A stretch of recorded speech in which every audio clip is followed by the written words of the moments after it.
देखो हम लोगों ने परसों एसिड बेसिस और सॉल्ट का रिवीजन चालू किया था, है ना। तो देखो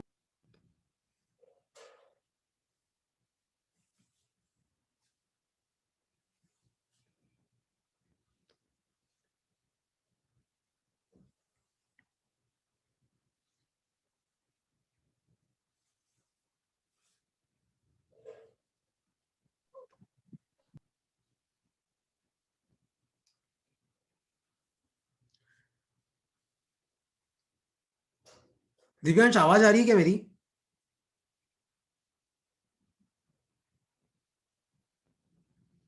आपको आवाज सुनाई दे रही है दिव्यांश? दिव्य, मेरी आवाज आ रही है क्या? कि मैं नेट कर। यस सर, आ यस रही सर, है। Yes sir. Okay okay okay. ठीक है, देखो परसों हम लोगों ने एसिड बेसिस एंड सॉल्ट्स का रिवीजन चालू किया था। तो देखो ये तो मैंने तुम्हें परसों ही पढ़ाया था कि एसिड बेसिकली होता क्या है।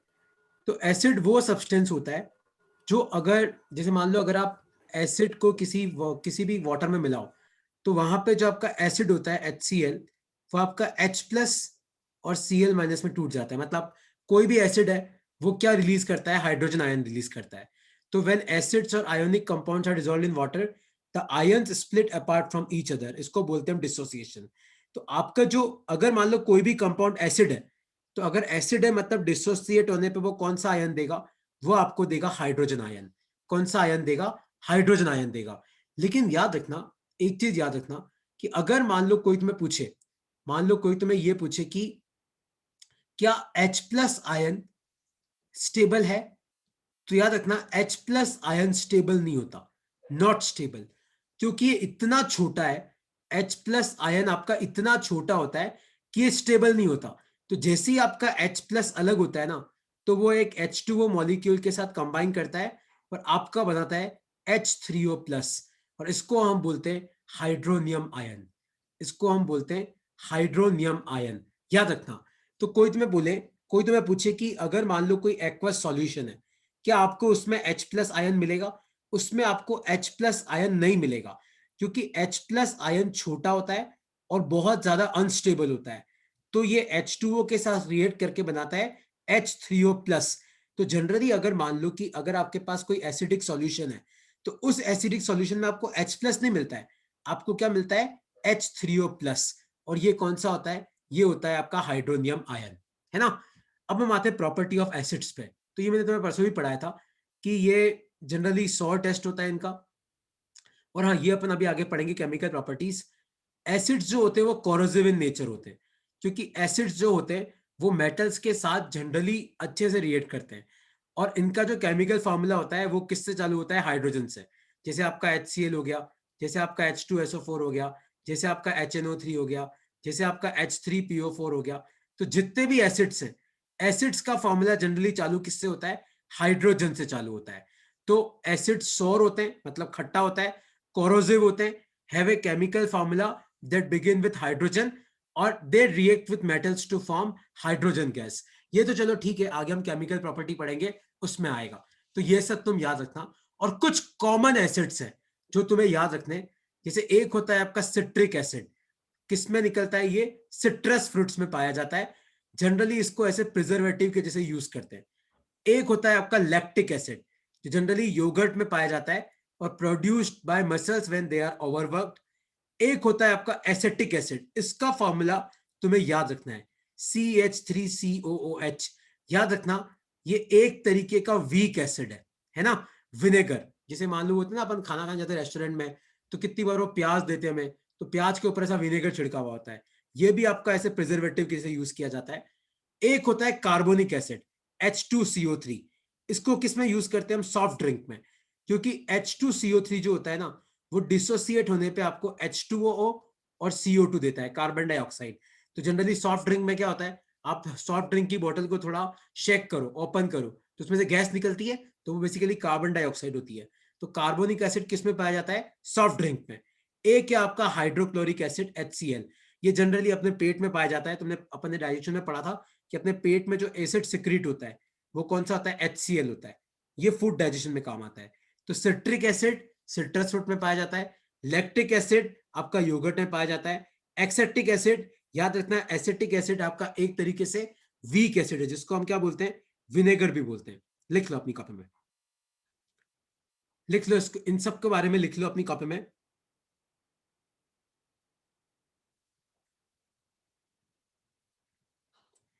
और इसमें कोई डाउट है तो पूछ सकते हो आप।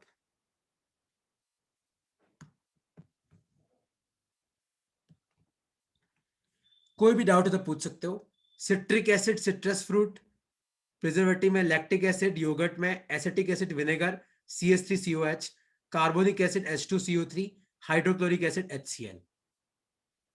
ठीक है, तो ये आपके कॉमन एसिड्स हैं और ये आपकी एसिड की प्रॉपर्टीज हैं। अब नेक्स्ट अपन आ रहे हैं बेस की प्रॉपर्टी। ये आपके पास लिखा हुआ होगा, ये सबके पास लिखा हुआ होगा, क्योंकि ये पहले भी मैं तुम्हें पढ़ा चुका हूँ सेम स्लाइड। तो नहीं हो तो स्लाइड भेज दूंगा, मांग लेना। Yes sir, same slide. क्या हुआ? यस सर, सेम स्लाइड थी बिल्कुल। हाँ सेम थी। नेक्स्ट लिखो बेसिस। अब बेस क्या होते हैं? तो बेस वो सब्सटेंस होते हैं जिनको अगर आप पानी में रखोगे तो आपको हाइड्रोक्साइड आयन मिलेगा। जैसे आपका सोडियम हाइड्रोक्साइड, जैसे आपका कैल्शियम हाइड्रोक्साइड CaOH2, जैसे आपका बेरियम हाइड्रोक्साइड BaOH ट्वाइस, जैसे आपका मैग्नीशियम हाइड्रोक्साइड MgOH2, जैसे आपका एल्यूमिनियम हाइड्रोक्साइड AlOH3। तो इन सबको अगर आप पानी में मिलाओगे, मतलब एक्वस सॉल्यूशन, तो एक्वस सॉल्यूशन में ये क्या रिलीज करते हैं? ये रिलीज करते हैं हाइड्रोक्साइड आयन। तो जो एसिड होते हैं वो क्या रिलीज करते हैं? Hydrogen ion H+। ये क्या रिलीज करते हैं? OH-। और ये स्टेबल होता है, मतलब इसमें ऐसी कोई झंझट नहीं कि अनस्टेबल होता है या किसी का रिएक्ट करता है। तो हाइड्रोक्साइड आयन, इनकी प्रॉपर्टी परसों में तुम्हें पढ़ा चुका हूं, बिटर मतलब कड़वे होते हैं।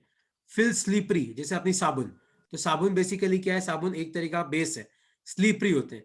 ये भी कोरोसिव होते हैं क्योंकि ये भी मेटल के साथ रिएक्ट करते हैं। And have a chemical formula that ends with OH। किससे एंड होता है इनका केमिकल फॉर्मूला? OH से।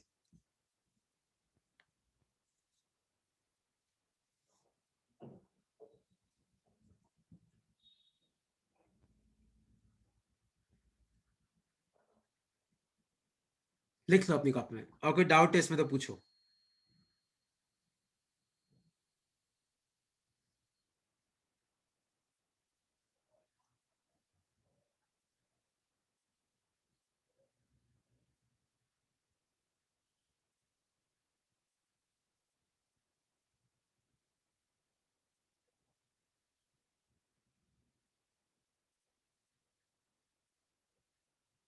ठीक है, अच्छा नेक्स्ट हम आते हैं कॉमन बेसिस पे।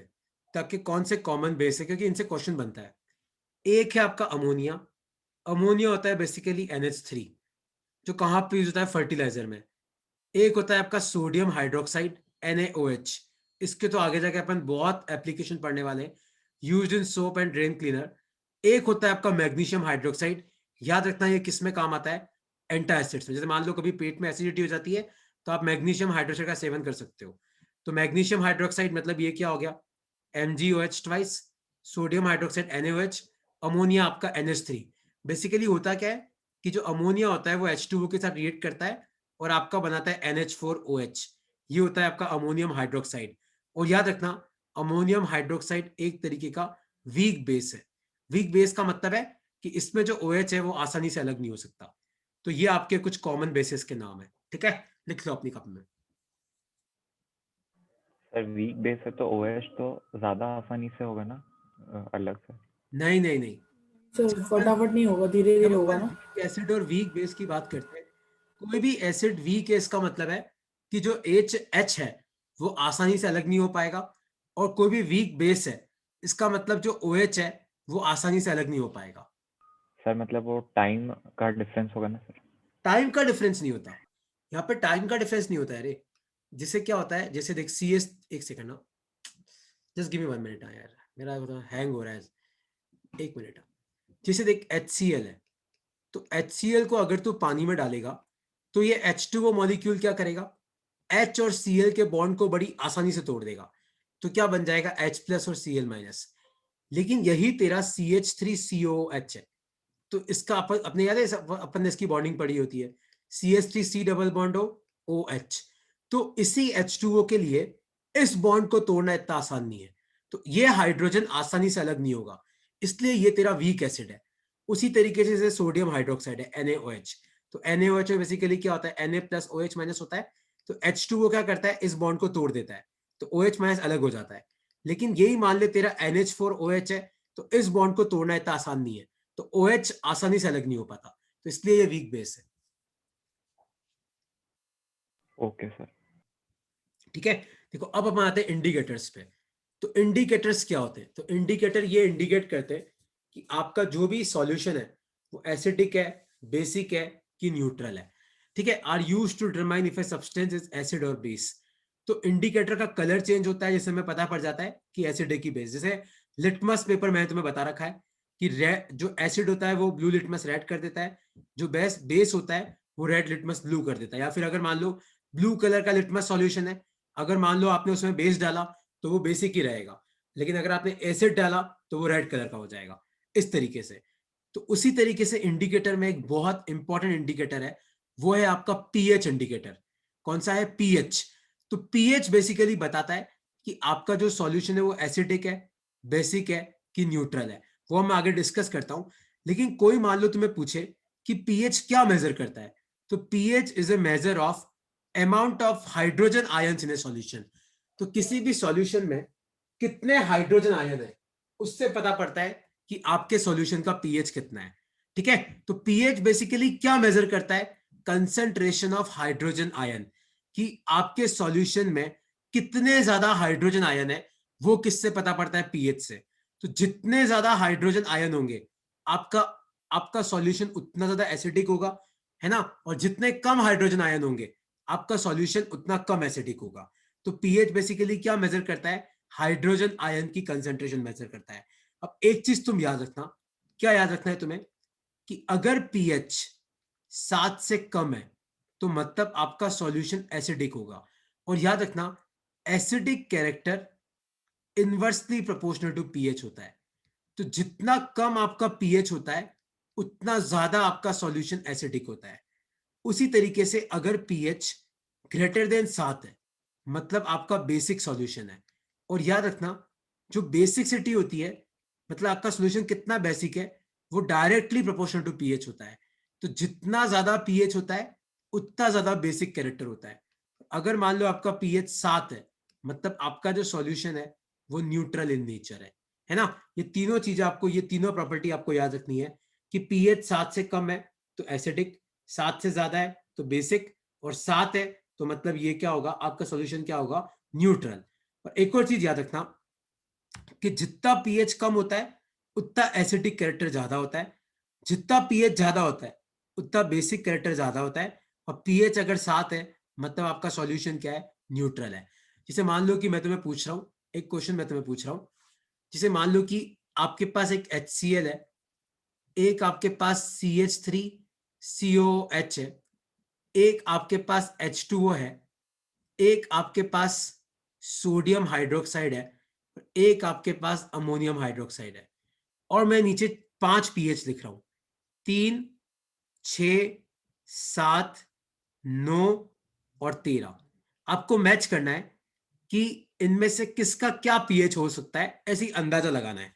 मतलब एग्जैक्ट तो मैं नहीं बोल रहा, पर आपको ऐसी अंदाजा लगाना है कि इसमें से किसका पीएच क्या हो सकता है। देखो अब तुम ध्यान से देखो, H2O न्यूट्रल है, सर सही H2O लिखे का हुए, क्या आ बस जाएगा? 9 और 13 7। को चेंज करेंगे। क्या हो गया? सर सिर्फ 9 और 13 का सर 9 और इंटरचेंज हो 13 जाएगा। को चेंज करेंगे सर। हाँ हाँ, देखो HCl है, ये आपका स्ट्रॉन्ग एसिड है, तो जितना कम पीएच होता है उतना स्ट्रॉन्ग एसिड होता है, इसका 3 आ जाएगा। CH3COH, एक बात तो पक्का है कि एसिड तो है, तो पीएच तो 7 से कम होगा, तो 9 और 13 तो हो नहीं सकता, तो बचा 6। अब सोडियम हाइड्रोक्साइड और अमोनियम हाइड्रोक्साइड में सोडियम हाइड्रोक्साइड स्ट्रॉन्ग बेस है तो उसका 13 होगा, और अमोनियम हाइड्रोक्साइड का 9 होगा।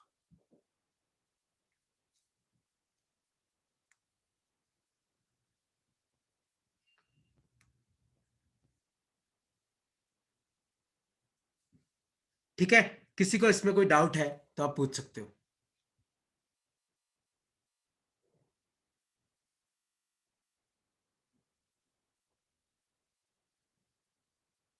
ठीक है, जैसे मान लो कि मैं तुम्हें क्वेश्चन पूछूं, क्वेश्चन है ये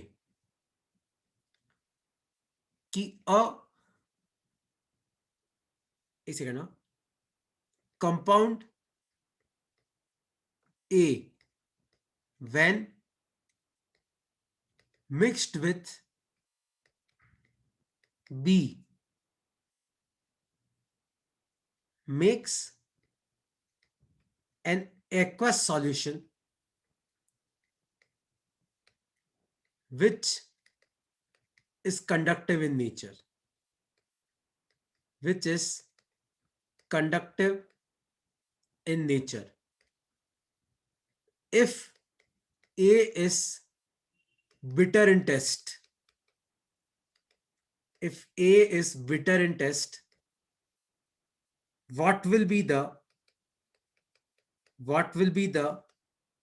range of pH values of A and B? तो क्वेश्चन क्या है कि आपके पास कोई बोलेगा नहीं, आपको आंसर पता है, आप चैट में लिख दो। कोई कंपाउंड ए है, उसको मैंने बी के साथ मिक्स किया, तो एक एक्वस सॉल्यूशन बना जो कंडक्टिव इन नेचर है। कंडक्टिव मतलब वो इलेक्ट्रिसिटी को आसानी से कंडक्ट करने देता है। अगर ए का टेस्ट बिटर है, मतलब कड़वा है, तो what will be the range of pH values of A and B? तो आपको बताना है कि ए और बी की पीएच वैल्यू क्या हो सकती है, ऐसी आपको अंदाजा लगाना। देखो, एक बात तो पक्की है। क्या चीज पक्की है? ध्यान से देखो कि आपने ए को जब बी में मिक्स किया तो एक्वस सॉल्यूशन बना और वो कंडक्टिव इन नेचर है। ए बिटर है, मतलब एक बात तो पक्का है कि ए जो है वो आपका बेस है, मतलब उसका पीएच ग्रेटर देन 7 होगा। और अगर किसी बेस को आप पानी में मिलाते हो ना, तभी वो कंडक्टिव इन नेचर होता है, वरना OH माइनस नहीं निकल सकता। तो मतलब एक बात तो पक्की कि बी क्या है? आपका H2O है, मतलब उसका पीएच क्या हो जाएगा? 7 हो जाएगा। और कोई तुम्हें पूछे कि बताओ सॉल्यूशन कंडक्टिव क्यों हुआ? कंडक्टिव इसलिए हुआ क्योंकि अगर किसी भी बेस को आप वाटर में मिलाते हो तो OH माइनस अलग हो जाता है, और अगर जब किसी भी सॉल्यूशन में आयन से मतलब चार्ज है तो करंट आसानी से फ्लो कर सकता है। तो ए का पीएच तो ग्रेटर देन 7 और B pH will be equal to 7 क्योंकि वो न्यूट्रल है। तो ये इसके आंसर। सर हाँ पूछो। सर जो सॉल्ट बनेगा सर वो भी तो आयोनिक कंपाउंड होगा, तो सर उसमें से भी तो इलेक्ट्रिसिटी फ्लो करेगी एक्वस सॉल्यूशन में। नहीं, लेकिन यहाँ पे मैंने लिखा हुआ है ना बिटर इन टेस्ट, तो इसका मतलब क्या है कि ये जो हाँ ए तो है, सर अगर सर बी को एसिड ले लेंगे तो फिर वो भी तो आयोनिक कंपाउंड बनेगा सर, सॉल्ट जो बनेगा। बी को अगर मैं एसिड ले लूं तो बी को एसिड लेने से क्या होगा यार? फिर तेरा करंट कैसे फ्लो करेगा? क्योंकि एक अगर एसिड है, एक अगर बेस है, तो H प्लस और OH माइनस तो H2O बन गया। फिर तेरे आयंस का है, यहाँ पे लिखा हुआ है ना conductive in nature. Sir salt भी तो बनेगा। सॉल्ट बनेगा, जैसे मान ले Na plus plus Cl minus, तो वो हो जाएगा तेरा NaCl। हाँ, तो तेरे कहने का अर्थ है कि सर मतलब अब NaCl है तो Na प्लस और Cl माइनस के सर कारण तेरा NaCl करंट फ्लो आयोनिक करेगा। कंपाउंड है तो फिर करंट करंट फ्लो फ्लो करेगा, करेगा ना। लेकिन फिर इसका क्या करेंगे बिटर इन टेस्ट का? सर फिर ए बेटर है तो बी एसिड है ना। हाँ, ए बिटर है तो बी ए तो एसिड है। बेस है। हाँ ठीक है, ठीक है, ठीक है, मैं समझ गया। तो इसके मल्टीपल आंसर भी हो सकते हैं। तो इसका आंसर ये भी दे सकता है कि मान लो ए तो आपका बेस हो गया और मान लो बी आपका एसिड हो गया, और करंट तेरे हिसाब से फ्लो करेगा Na प्लस और हाँ सी सर के यही कारण। बोल। हाँ हाँ, ये मल्टीपल आंसर भी हो सकते हैं, कोई दिक्कत की बात नहीं है। हो सकते हैं, सर कोई पर दिक्कत यहाँ नहीं। अगर वाटर लिखे तो भी सही होगा ना? हाँ सही होगा, सही होगा, मल्टीपल आंसर भी हो सकते हैं। ये क्वेश्चन तो मैंने अभी बनाया है, हो सकता है मल्टीपल आंसर भी हो सकते हैं। तो फिर तेरे केस में फिर बी के लिए तुझे लिखना पड़ेगा कि पीएच 7 से कम होगा फिर। ठीक है, ओके यार। अच्छा, इसी तरीके से एक और तुम्हारा इंडिकेटर होता है, वो होता है मिथाइल ऑरेंज इंडिकेटर। तो अगर न्यूट्रल सॉल्यूशन है तो वो ऑरेंज होता है, अगर एसिडिक सॉल्यूशन है तो उसका कलर रेड हो जाता है, अगर बेसिक सॉल्यूशन है तो उसका कलर येलो हो जाता है। ये लिख लो अपनी कॉपी में।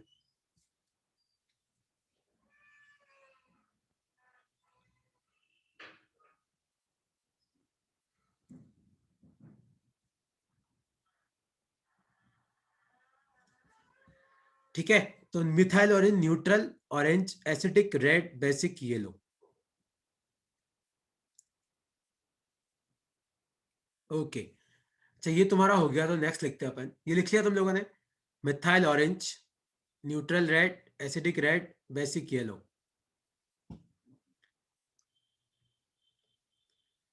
ओके, फिर अपन पढ़ते हैं न्यूट्रलाइजेशन। तो देखो, ये एक इंपॉर्टेंट रिएक्शन का नाम है न्यूट्रलाइजेशन रिएक्शन, तो तुम्हें पता होगा कि neutralization is chemical reaction between an acid and a base that takes place in a water solution. तो जब एसिड और बेस रिएक्ट करते हैं तो जो H प्लस है और OH माइनस है वो कंबाइन होकर H2O बना देते हैं। तो होगा क्या, आपका एसिड जो है वो बेस को क्या करेगा, न्यूट्रलाइज कर देगा। तो जो ओवरऑल पीएच है वो आपका क्या बन जाता है, न्यूट्रल हो जाता है। तो ओवरऑल पीएच बिकम्स न्यूट्रल। अगर कब, जैसे मान लो आपके जितना ही H प्लस है उतना ही OH माइनस है, तो बेसिकली क्या होगा, जो आपका ओवरऑल सॉल्यूशन होगा वो आपका क्या हो जाएगा, न्यूट्रल हो जाएगा। लेकिन मान लो कि एसिड की कंसेंट्रेशन ज्यादा है, बेस की कम है, तो फिर न्यूट्रल नहीं होगा, है ना। लेकिन न्यूट्रलाइजेशन रिएक्शन बेसिकली होती क्या है, तो कोई तुम्हें पूछे कि बताओ न्यूट्रलाइजेशन रिएक्शन क्या होती है, तो आपको बेसिक आंसर क्या करना है, acid plus base gives salt plus water. जैसे मान लो कि HCl प्लस NaOH। सर हाँ बोलो। सर अगर किसी बहुत वीक बेस और वीक एसिड को रिएक्ट कराएं तो रिएक्शन होगा क्या? नहीं होगा, नहीं होगा। मतलब मैं ऐसा भी नहीं बोल सकता कि बिल्कुल भी नहीं होगा, लेकिन हाँ, ये क्वेश्चन कितने बार आता है, ये टाइट्रेटिंग बोलते हैं इसको। तो अगर मान ले कि तेरे पास कोई एक फनल है जिसमें तू वीक एसिड और वीक बेस डालेगा, तो इनमें जो रिएक्शन होगा वो पॉसिबल नहीं है, क्योंकि वीक एसिड आराम से डिसोसिएट नहीं होता। तो ना तो H प्लस निकल पाएगा ना OH माइनस, तो नहीं होगा रिएक्शन।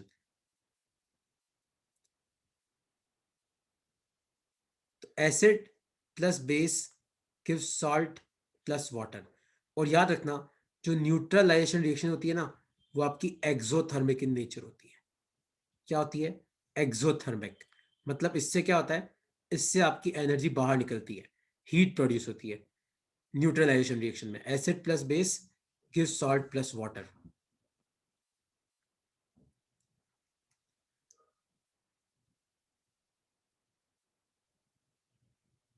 ठीक है, जैसे मान लो कि ये लिख लिया तुम लोगों ने। तो न्यूट्रलाइजेशन रिएक्शन क्या होती है, एक्सोथर्मिक इन नेचर होती है। क्या होता है इसमें, एसिड और बेस रिएक्ट करके सॉल्ट और वाटर बनाते हैं। तो जैसे मान लो मैं तुम्हें क्वेश्चन पूछूं, एक क्वेश्चन मैं तुम्हें पूछूं कि aqueous solution of A with मैं लिखो reacts with aqueous solution of B to form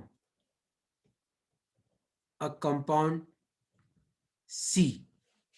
ठीक है, A is used in aqua regia, या फिर A is a very strong acid, A is a very strong acid and B is used as antacid।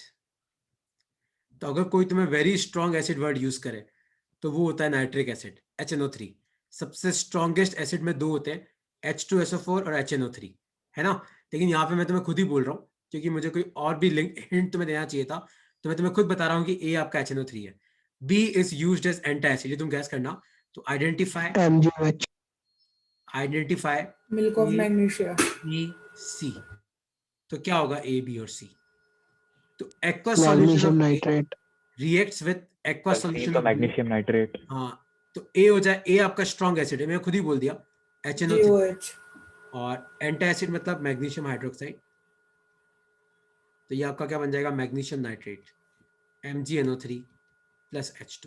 इसको balance कर लेना इस reaction को तुम बाद में। तो A, B, C ये आपके आ गए इस तरीके से। कोई डाउट है इसमें तो पूछो। तो तुम्हें मतलब होता क्या है कि अपने को हर कंपाउंड के बारे में एक इंपॉर्टेंट चीज बताना जरूरी है, इंपॉर्टेंट कंपाउंड्स के बारे में। जैसे HNO3 अपने को पता है कि यार ये बहुत स्ट्रॉन्ग एसिड होता है ना। सबसे अगर कहीं लिखा हुआ है ना स्ट्रॉन्गेस्ट एसिड, तो आप HNO3 मानना उसको, नाइट्रिक एसिड को। वैसे ये तीनों ही स्ट्रॉन्गेस्ट है, HNO3, H2SO4 और HCl, लेकिन फिर भी HNO3 बहुत ज्यादा स्ट्रॉन्ग होता है। ठीक है, नेक्स्ट लिखो अपनी कॉपी में, reaction of acid with metal bicarbonates या फिर मेटल कार्बोनेट। तो मेटल कार्बोनेट जैसे मान लो Na2CO3, और मान लो मैं रिएक्ट कराता हूँ HCl के साथ, तो एक तो सॉल्ट बनेगा आपका NaCl, एक आपका बनेगा H2O, एक आपका बनेगा CO2। और मेटल बाइकार्बोनेट मतलब हाइड्रोजन कार्बोनेट, जैसे मान लो NaHCO3, मान लो ये रिएक्ट करेगा HCl के साथ, तो ये भी आपका क्या बनाएगा, NaCl plus H2O plus CO2। तो चाहे मेटल कार्बोनेट हो या फिर मेटल हाइड्रोजन कार्बोनेट, मतलब बाइकार्बोनेट बोलते हैं, तो चाहे NaCO3, ये सब एसिड के साथ रिएक्ट करके NaCl plus H2O plus CO2। जैसे मान लो मैं तुम्हें बोलूँ कि CaCO3 है प्लस H2SO4 है, तो इसमें क्या बनेगा चेक करो। CaSO4 H2O और CO2। हाँ, क्योंकि यहाँ पे आपका ये मेटल कार्बोनेट है, कैल्शियम मेटल होता है, और ये एसिड है, तो एक तो आपका सॉल्ट बनेगा CaSO4, CaSO4 मतलब यहाँ का मेटल यहाँ का ion H2CO2 plus H2O plus CO2। ठीक है, तो आपको क्या याद रखना है, reaction of acids with metal carbonate या फिर मेटल बाइकार्बोनेट। ठीक है, अच्छा अब देखो इस चैप्टर में बहुत सारी रिएक्शंस हैं, तो एक तुम्हारा देखो, क्योंकि कोर्स तो तुम लोगों ने कर रखा है सबने एक बार, तो एक तुम्हारा चैप्टर नंबर 1, चैप्टर नंबर 2, इन दोनों के सिर्फ रिएक्शंस का टेस्ट है, ओनली रिएक्शंस, रिएक्शन के अलावा कुछ नहीं। मतलब मैं तुम्हें एग्जाम में क्वेश्चन कैसा दूंगा, मैं सिर्फ ये दे दूंगा CaCO3 प्लस H2SO4, बताओ प्रोडक्ट क्या है, या फिर मैं तुम्हें प्रोडक्ट दे दूंगा, मैं पूछूंगा बताओ रिएक्टेंट कौन से, या फिर ऐसा भी हो सकता है कि मैं तुम्हें पूछूं कि बताओ H2SO4 के बारे में कोई खास बात बताओ, CO2 के बारे में कोई खास बात बताओ। जैसे क्या बता सकते हो, it turns lime water milky. जैसे मैं तुम्हें पूछूं कि बताओ H2 के बारे में कोई खास बात बताओ, तो हाइड्रोजन जो होता है वो पानी से रॉकेट फ्यूल काफी लाइट होता है, तो H2 जो होता है वो Burns वाटर with में pop बबल्स sound। बनाता है। क्या बनाता है, बबल्स बनाता है। तो एक तुम्हारा खाली इसका टेस्ट है, किसका, रिएक्शन। रॉकेट फ्यूल में नहीं होगा H2। हाँ हो सकता है, हो सकता है वो और सर तुम्हारे, एक और क्या यूज बताया सर आपने? जो हाइड्रोजन गैस होती है ना वो पानी में बबल्स बनाती है, क्योंकि हाइड्रोजन जो होती है वो पानी से हल्की होती है, तो वो पानी से बाहर निकलना चाहती है, तो बबल्स बनाती है। The gas which form, sir pop sound भी तो होगा। क्या, pop sound burning. Sir Burns with pop pop sound. Sound भी हो सकता है, करेक्ट, पॉप साउंड भी हो सकता है। तो तुम्हें जो टेस्ट होगा ना, मैं उसमें जितना हो सकेगा, जब जितना हो सकेगा उतनी डेटा पूछ लूंगा, ताकि तुम्हारा भी कुछ मिस नहीं हो जाए, और जो मिस हो जाए, जो तुम्हें नहीं आता है, तो वो तुम्हें याद हो जाएगा फिर, है ना। तो मैं तुम्हें ना मैसेज कर दूंगा कब है वो, तो नेक्स्ट क्लास में अपन इसको कंटिन्यू करेंगे एसिड बेसिस से, या फिर नेक्स्ट क्लास में तुम्हारा टेस्ट रख लूंगा। तो ये चैप्टर बेसिकली आसान है, तुम लोगों ने पढ़ रखा है, इतना कुछ है नहीं। हाँ पूछो फिर पूछो। वैसे क्वेश्चन भी आएंगे, metal A react with metal B to हाँ फॉर्म ऐसे नहीं आएंगे, कंपाउंड सी। ऐसे नहीं आएंगे, ओके सिर्फ सर। रिएक्शन। हाँ बोलो आकाश, क्या हुआ। सर है ना, ये आप टेस्ट आज या कल में ले सकते हो क्या, क्योंकि फ्राइडे को तो साइंस का प्री बोर्ड है सर। ऐसा है क्या, ठीक है ना, मैं तेरा कल ले लूंगा, मैं पेपर आज या कल में ही बना दूंगा, ठीक है। Okay sir. वो थोड़ा हैंड रिटन होगा, ठीक है, तो थोड़ा सा मेरे लैपटॉप में कोई दिक्कत है, मैं हैंड रिटन भेजूंगा, तो थोड़ी राइटिंग, तुमको डाउट है तो पूछ लेना मुझे टेस्ट के टाइम पे, ठीक है। चलो ओके यार, bye bye. Thank you sir.